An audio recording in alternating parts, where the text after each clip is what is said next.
Welcome दोस्तों, मेरा नाम है इन्ना और आप देख रहे हैं मैजिक वाली सरकार। अगर आपने इस वीडियो को लाइक नहीं किया तो इस वीडियो को लाइक कीजिए, इस चैनल को सब्सक्राइब करना मत भूलिएगा।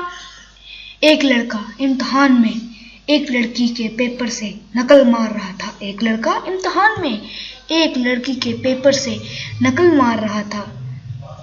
वो उसे क्या कहते हैं जो सा क्लास में होता है? हाँ, याद आ गया, मॉनिटर। मॉनिटर ने देख लिया और उसे उठाकर दूर दराज में बिठा दिया।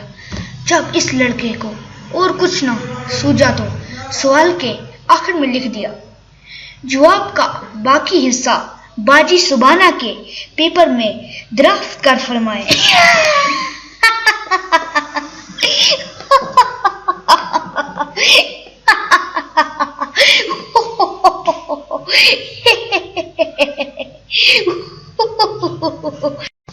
एक लड़की ने अपने घर में ना दावत की। उसने काफी सारे रिश्तेदार बुलाए, काफी दोस्तों को बुलाया और उसने दावत रखी हुई थी, इसलिए सब आ गए। तो उसने पकाने में अपने एक उसका बहुत पक्का दोस्त था, उससे पकाने में कुछ गलती होगी, वो दोस्त से कुछ बात कर रही थी। तो हम बताते हैं आपको क्या बात कर रही थी। तो शुरू करते हैं। दोस्त, परेशान क्यों हो? मैंने आज हलवा और चावल बनाए।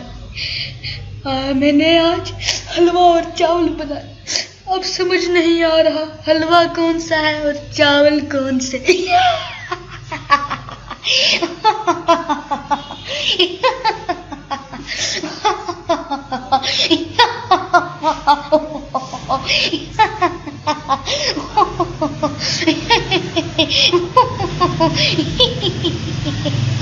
नो, मस्त जोक मारा और बेइज्जती भी कर ली। बेइज्जती। दोस्तों, मेरा क्या आपको ये वीडियो पसंद आई होगी? अगर आपको ये वीडियो पसंद आई है तो मेरा चैनल सब्सक्राइब करना मत भूलिएगा और इस वीडियो को लाइक करना भी मत भूलिएगा। बहुत बहुत शुक्रिया।